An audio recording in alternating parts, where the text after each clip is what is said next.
Hello everyone, I am Ashish, I am your physics teacher. और last class में हमने discuss किया था काइनेमेटिक्स में स्पीड को, और अब हम स्पीड से नेक्स्ट डिस्कस करने जा रहे हैं वेलोसिटी के बारे में।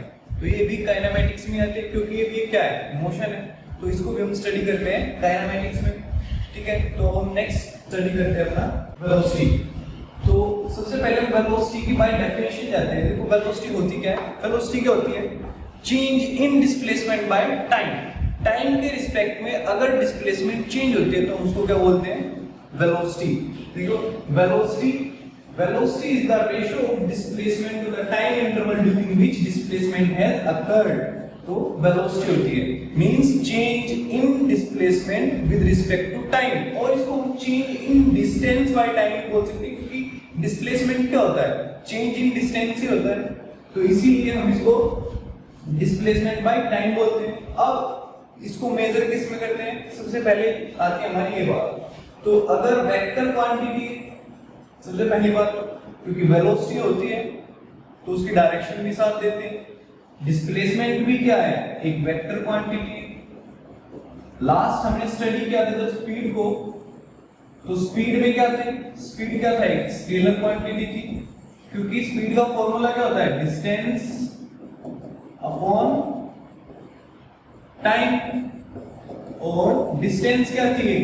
स्केलर क्वांटिटी, इसलिए स्पीड भी स्केलर क्वांटिटी थी। बट यहां पे वेलोसिटी क्या है? वेलोसिटी जो है हमारी वेक्टर क्वांटिटी, क्योंकि डिस्प्लेसमेंट वेक्टर क्वांटिटी है। अब इसको मेजर किस में करते हैं? तो ये देखिए मेजर किस में करेंगे इसको? वेलोसिटी एक्सप्रेस्ड इन पर centimetre per second in CGS and metre per second in SI. Means अगर आप सीजीएस सिस्टम लेते हो, सीजीएस का मतलब क्या होता है? सीजीएस का मतलब होता है सेंटीमीटर ग्राम सेकंड, और एसआई का मतलब क्या होता है? Standard international unit. और इसमें हम किसमें मेजर करेंगे? मीटर पर सेकंड, और इसमें सेंटीमीटर पर सेकंड। तो क्या रहेगा? The direction of velocity along the direction of displacement means velocity की डायरेक्शन भी वो होगी जिस डायरेक्शन में डिस्प्लेसमेंट होगी। ठीक है, अब इसमें भी हमारी यूनिफॉर्म वेलोसिटी और नॉन यूनिफॉर्म वेलोसिटी आएगी। लाइक हमारी लास्ट हमने पढ़ा था लास्ट लेक्चर में कि जो हमारी स्पीड है वो भी हमारी यूनिफॉर्म होती है और नॉन यूनिफॉर्म होती है। ऐसे ही वेलोसिटी भी यूनिफॉर्म होगी और नॉन यूनिफॉर्म होगी। सेम वही प्रोसेस था। स्पीड को हम कैसे डिस्कस करते थे? कैसे हमने बताया था स्पीड को हमने क्या बताया था? Change in distance by time. और यूनिफॉर्म के लिए क्या बोलते हैं? इक्वल इंटरवल, जितना डिस्टेंस ट्रेवल किया है उतनी ही इक्वल इंटरवल टाइम का लेते थे। ऐसे ही हम यूनिफॉर्म वेलोसिटी को डिफाइन करेंगे। तो यूनिफॉर्म वेलोसिटी क्या कहेंगे? A body is said to have uniform velocity if undergoes equal displacement in equal interval of time। अगर कोई बॉडी इक्वल इंटरवल ट्रेवल करती है इक्वल इंटरवल ऑफ टाइम में, uniform velocity undergoes equal displacement in equal interval of time, मतलब equal ही displacement रहेगा और equal ही उसका time रहेगा। तो उसी को हम क्या बोलते हैं? यूनिफॉर्म वेलोसिटी बोलते हैं। यूनिफॉर्म वेलोसिटी का भी अगर हम ग्राफ स्टडी करेंगे नेक्स्ट के, इसका भी ग्राफ क्या है? स्ट्रेट लाइन मोशन आता है, स्ट्रेट लाइन रहेगा। और अगर नॉन यूनिफॉर्म है तो उसका कभी भी स्ट्रेट लाइन ग्राफ नहीं आता। देखो यूनिफॉर्म मोशन है, नॉन यूनिफॉर्म मोशन वही है।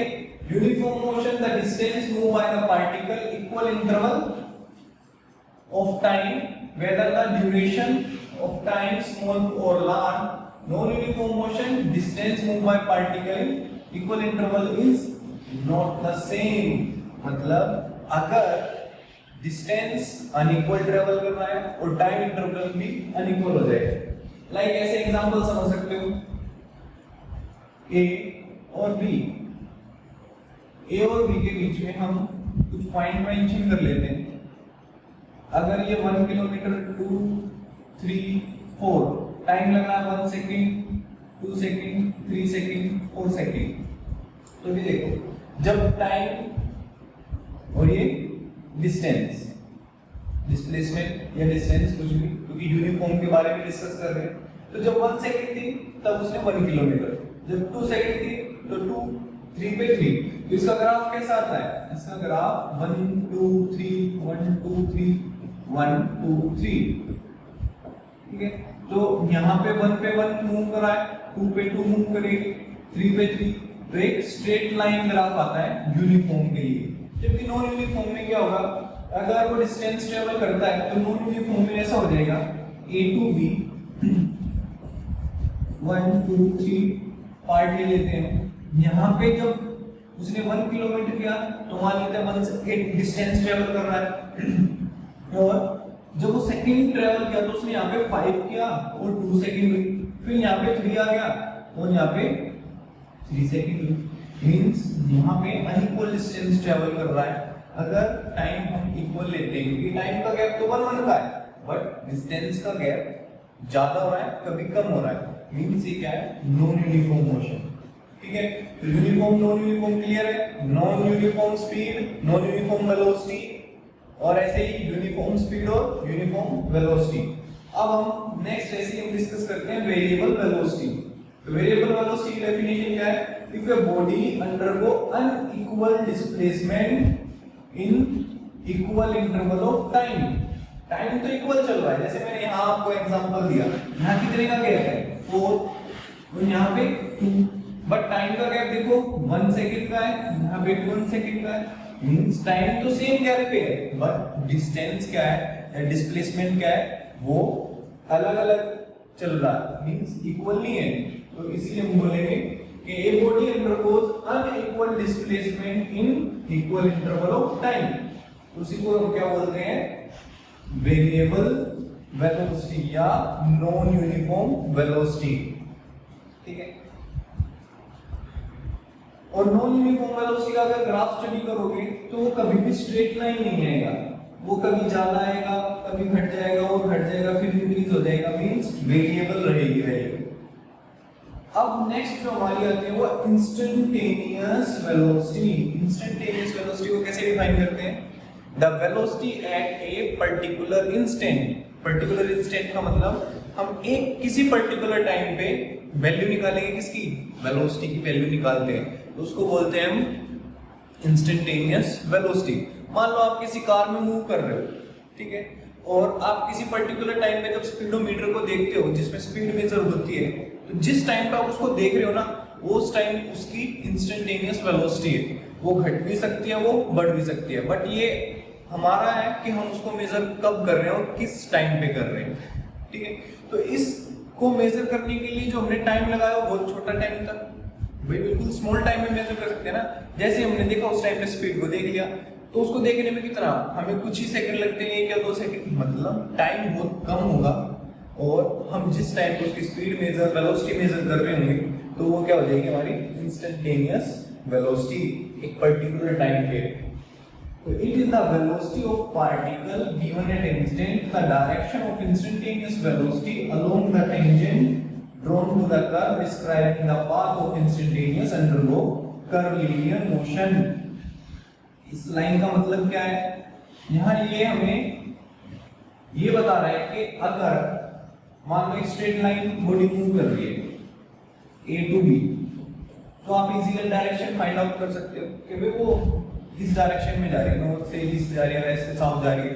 बट अगर हमारा मोशन स्ट्रेट ना होके कर्व में है, तब हम अगर वेलोसिटी की डायरेक्शन निकालेंगे तो कैसे निकलेगी, क्योंकि वेलोसिटी क्या है, हर पॉइंट पे चेंजिंग है। जैसे हमारा सर्कल में मोशन लेके चलते हैं,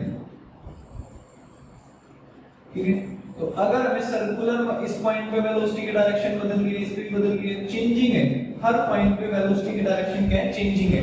अगर वेलोसिटी चेंजिंग है तो हम क्या करते हैं, वहां पे टेंजेंट लगा के उसकी वैल्यू को कैलकुलेट कर सकते हैं। टेंजेंट ऐसे लगाते हैं सर्कल पे, यहाँ पे निकालोगे तो ये वेलोसिटी आ जाएगी। अगर बॉडी ऐसे मूव कर रही है, ये अगर एंटी क्लॉकवाइज मूव कर रही है तो हम ऐसे निकाल सकते हैं। यहाँ पे निकालना तो ऐसे टेंजेंट लगाएंगे, इस पॉइंट पे निकालना हो ऐसे टेंजेंट लगाएंगे, कितने भी टेंजेंट लगा लो, कहीं पे भी लगा लो, वो सारे के सारे क्या कर रहे होंगे, डायरेक्शन बताएंगे, किसकी, वेलोसिटी की डायरेक्शन। क्योंकि जब सर्कल में मूव करती है बॉडी तो हर पॉइंट पर उसकी डायरेक्शन चेंजिंग होती है। ठीक है, यहाँ तक क्लियर है। अब ऐसे ही अगर इसका फॉर्मूला करते हो इंस्टेंटेनियस वेलोसिटी का फॉर्मूला, तो इंस्टेंटेनियस फॉर्मूला क्या होता है वेलोसिटी के लिए, v = del s by del t। del s by del t मतलब change in displacement by change in time. ठीक है, चेंज इन को कैसे लिखते हैं, मान लो यहाँ a b और हमने मान लिया कि वो t1 टाइम से शुरू हुआ और t2 टाइम यहाँ तक लिया उसने, ऐसे ही जो डिस्टेंस है वो x1 से x2 तक ट्रेवल किया, तो क्या हो जाएगा हमारा x2 minus x1 upon t2 minus t1। तो इसको हम क्या लिख सकते हैं, del x by del t means इनका मतलब होता है चेंज निकालना। तो हमने चेंज निकाल लिया, चेंज का मतलब क्या होता है, सब्ट्रैक्शन। तो हमने सब्ट्रैक्ट करके वैल्यू को यहां से चेंज निकाल दिया। तो ऐसे ही अगर हम फॉर्मूला पढ़ते हैं तो क्या होता है हमारा del s by del t। और ये सभी आपको फॉर्मूला है, ये डेफिनेशन है, ऊपर यूनिफॉर्म नॉन यूनिफॉर्म की थी, लास्ट वेलोसिटी की थी, ये सभी आपको अपनी नोटबुक में राइट डाउन करनी है। अब नेक्स्ट जो हमारा देखो यहाँ पे मेंशन किया del s is the change in displacement small interval of time del t। ठीक है, इंस्टेंटेनियस वेलोसिटी क्या आ जाएगी del s by del t। Next हमने यहाँ पे नेक्स्ट पेज पे जैसे देखो ग्राफ बनाया हुआ है, ग्राफ हमें समझाने के लिए यूनिफॉर्म और नॉन यूनिफॉर्म वेलोसिटीज को। तो in case of a body moving with variable velocity means non uniform instantaneous velocity at instant given slope of the tangent drop to the point displacement of the curve. तो tangent लगा के हम क्या है direction find out करते हैं। अब अगर ग्राफ है तो इस ग्राफ में क्या होता है, वेलोसिटी बतानी किसकी ज्यादा है किसकी कम है, तो स्लोप से निकलती है। स्लोप कैसे कैलकुलेट होता है, देखो इक्वल इंटरवल में जब मैंने बताया था इक्वल ट्रेवल करेगी तो यूनिफॉर्म ग्राफ आएगा, ये एक स्ट्रेट लाइन ग्राफ आएगा। और यहाँ पे जो बना हुआ है ना इसको ये देखो, ये जो यहाँ पे स्लोप है ये स्लोप दिख रहा है, ये अगर वैल्यू कैलकुलेट कर लेते हो तो वेलोसिटी पता चल जाएगी किसकी ज्यादा है। मैं मान लो एक मैं एग्जांपल देता हूं, लाइक यहाँ पे डिस्प्लेसमेंट है, यहाँ पे टाइम है, दो बॉडी ऐसे मूव कर रही है, ये A है ये B है, ठीक है, इनमें से किसकी वेलोसिटी ज्यादा होगी तो कैसे कैलकुलेट करोगे, उसको कैलकुलेट करने के लिए हम क्या करेंगे, यहाँ स्लोप लगाते हैं ऐसे। यहाँ पे क्या होगी वैल्यू, जो नीचे वाला हमारा x इज ए टाइम, यहाँ पे x, यहाँ पे भी टाइम, यहाँ पे x, तो यहाँ पे कोई भी वैल्यू गिवन हो उनका x by t निकाल दो, तो ये क्या आ जाएगा, इसका स्लोप आ जाएगा। ठीक है, स्लोप निकालने के बाद हम इसकी बता पाएंगे कौन सी बॉडी तेज है। वैसे जिसका स्लोप जो ज्यादा ऊपर को होती है ना उसका स्लोप ज्यादा होता है, जो नीचे को डाउनवर्ड होती है उसका स्लोप कम होता है। तो यहाँ अगर आप बाय अगर देख के ही बताना चाहो तो बता सकते हो कि भाई A की वेलोसिटी ज्यादा है क्योंकि उसका स्लोप ज्यादा है। ठीक है, अब यहाँ पे उन्होंने यूनिफॉर्म के लिए हमें ग्राफ शो किया हुआ है। देखो ये ग्राफ क्या बता रहा है कि भाई एक बॉडी जो इक्वल टाइम में इक्वल डिस्प्लेसमेंट कर रही है उसका एक स्ट्रेट लाइन ग्राफ आ रहा है, यही बता रहे हो हमें। ठीक है, तो ये ग्राफ यूनिफॉर्म के लिए हो गया। नॉन यूनिफॉर्म के लिए ये देखो वेलोसिटी इंक्रीजिंग है इंक्रीजिंग है इंक्रीजिंग है और इंक्रीज ही होती जा रही है, मतलब वेलोसिटी एक नहीं है, चेंजिंग है। तो चेंजिंग वेलोसिटी नहीं बतानी हमें। यहाँ पे देखो ये डिस्प्लेसमेंट है, टाइम जैसे जैसे बढ़ता जा रहा है डिस्प्लेसमेंट भी हाई होती जा रही है, तो मतलब क्या आ गई, वेलोसिटी एक नहीं है, वेलोसिटी तो बदल रही है। ठीक है, तो ये हमारी नॉन यूनिफॉर्म मोशन के लिए ग्राफ होता है जिसमें जो स्ट्रेट लाइन ना हो, कैसे भी हो सकता है, जरूरी नहीं है ऐसा हो, ऐसा भी हो सकता है ग्राफ। ये भी क्या है, नॉन यूनिफॉर्म का ग्राफ। नॉन यूनिफॉर्म का ग्राफ ये भी कोई ऐसे ऐसे मूव कर रहा हो वेरिएबल वेलोसिटी से, वो भी क्या है वेरिएबल वेलोसिटी हो जाएगी, नॉन यूनिफॉर्म मोशन हो जाएगा। अब ये देखो यहाँ पे हमने कैलकुलेट भी कर रखा है CV बाय AC। ठीक है, x बाय t करके हमने इसको कैलकुलेट कर लिया इसके स्लोप। तो यहाँ तक क्लियर है, ग्राफ हो गए यूनिफॉर्म नॉन यूनिफॉर्म के, वेलोसिटी हो गई, वेलोसिटी क्या होती है, change in displacement by time. Velocity की डेफिनेशन के बाद आती है हमारी यूनिट, यूनिट क्या थी, सीजीएस यूनिट थी, सेंटीमीटर पर सेकंड और metre per second SI unit थी। उसके बाद हमने यूनिफॉर्म वेलोसिटी की, यूनिफॉर्म वेलोसिटी के बाद हमने नॉन यूनिफॉर्म वेलोसिटी की और इन दोनों के ग्राफ स्टडी किए। यहां तक क्लियर है। अब नेक्स्ट हम इसमें जाते हैं एवरेज वेलोसिटी क्या होती है। देखो एवरेज वेलोसिटी, जैसे हमने एवरेज स्पीड निकाली थी, एवरेज स्पीड क्या थी, टोटल जितना हम डिस्टेंस ट्रेवल करते हैं उसको टोटल इंटरवल टाइम से डिवाइड कर देते हैं, तो हमारे पास क्या आती है, एवरेज स्पीड। अब हम एवरेज वेलोसिटी कैसे निकालते हैं, एवरेज वेलोसिटी क्या है, it is the ratio of displacement to the total time. Total displacement कितनी हुई और टोटल टाइम कितना हमने लिया है, ये उसकी एवरेज निकालने के लिए। अब लाइक एग्जांपल देखो, A टू B एक बॉडी 16 मीटर चलती है, फिर B टू C 9 मीटर और C टू D 20 मीटर। अभी कह रहा है कि अगर consider the body moving along straight line AD travelling 16 metre in 1 second, 9 metre in second और 20 इन थर्ड सेकंड, तो टोटल टाइम कितना लगा। इसका कहने का मतलब है A टू B 1 सेकंड लगती है, B टू C 1 सेकंड लगती है और C टू D 1 सेकंड लगती है। मींस टाइम इक्वल है बट स्पीड क्या है, यहाँ पे A टू B कितनी जा रही है, 16, 9 और 20, बट हमें तो एवरेज कैलकुलेट करनी है। एवरेज का मतलब टोटल स्पीड कितनी हुई, 16 और 9 कितने हो जाते हैं, 25, 25 और 20 45, तो 45 by 3 second. Average velocity total distance, total displacement by total time, तो यहाँ पे 15 मीटर पर सेकंड। एवरेज का मतलब है कि हम थ्रू आउट जर्नी उसकी एवरेज मतलब लगभग कितनी स्पीड रही होगी, वो वेलोसिटी कितनी रही होगी, वो इतनी रही होगी। इसका मतलब ये होता है एवरेज। अब देखो एवरेज वेलोसिटी का एक ये फॉर्मूला होता है, एक और फॉर्मूला होता है हमारा एवरेज वेलोसिटी का, वो क्या होता है, इनिशियल वेलोसिटी को फाइनल वेलोसिटी में ऐड करके उसे डिवाइड कर देते हैं।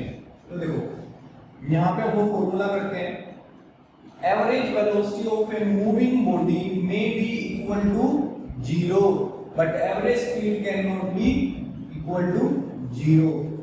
स्पीड कभी 0 नहीं हो सकती बट वेलोसिटी 0 हो सकती है। इसको हम ऐसे समझेंगे एग्जांपल से।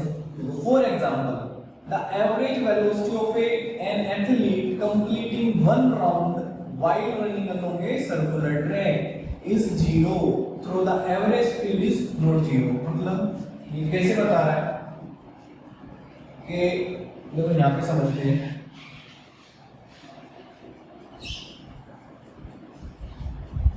एक सर्कुलर ट्रैक है, एक पर्सन यहां से स्टार्ट करता है, एथलीट दौड़ना स्टार्ट करता है और ऐसे दौड़ के वापस क्या है इसी पॉइंट पे चला जाता है।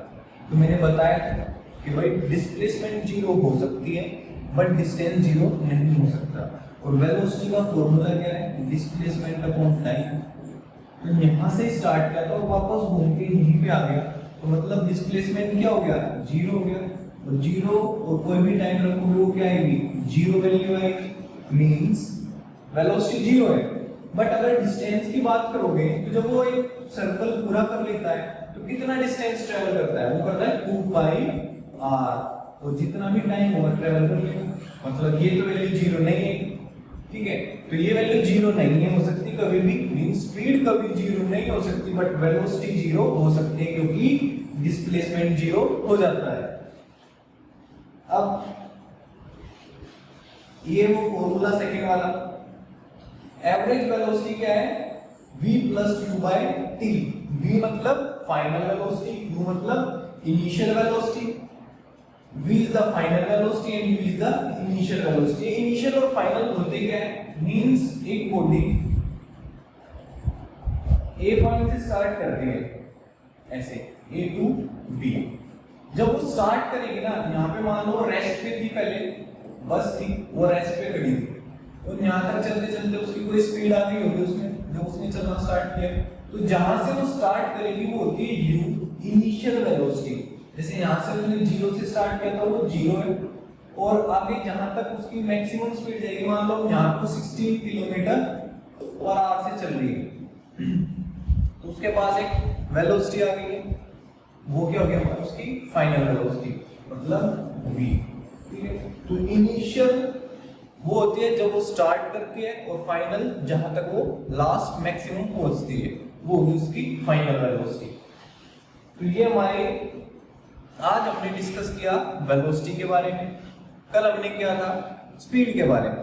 ठीक है, तो लगभग दोनों क्या है, पैरेलल से चलते हैं, दोनों में सेम चीजें, वो डेफिनेशन में भी ज्यादा डिफरेंस नहीं है, वहां पे डिस्टेंस है, वहां पे डिस्प्लेसमेंट है। यूनिट दोनों की सेम थी, सेंटीमीटर पर सेकेंड या मीटर पर सेकेंड। बट वो क्या थी, वो स्केलर क्वांटिटी थी स्पीड, और ये क्या है, ये वेक्टर क्वांटिटी है। तो ये बेसिक डिफरेंस थे। इंस्टेंटेनियस स्पीड भी कैलकुलेट की थी, यहाँ पे भी हमने इंस्टेंटेनियस वेलोसिटी निकाली है। तो आज हमने सिर्फ डिस्कस किया वेलोसिटी के बारे में। नेक्स्ट वीडियो में हम डिस्कस करेंगे एक्सेलरेशन के बारे में। एक्सेलरेशन क्या होता है, वो उसकी यूनिट क्या होती है, एवरेज कैसे निकलती है, ये सारा हम डिस्कस करेंगे नेक्स्ट वीडियो में। तब तक के लिए थैंक यू।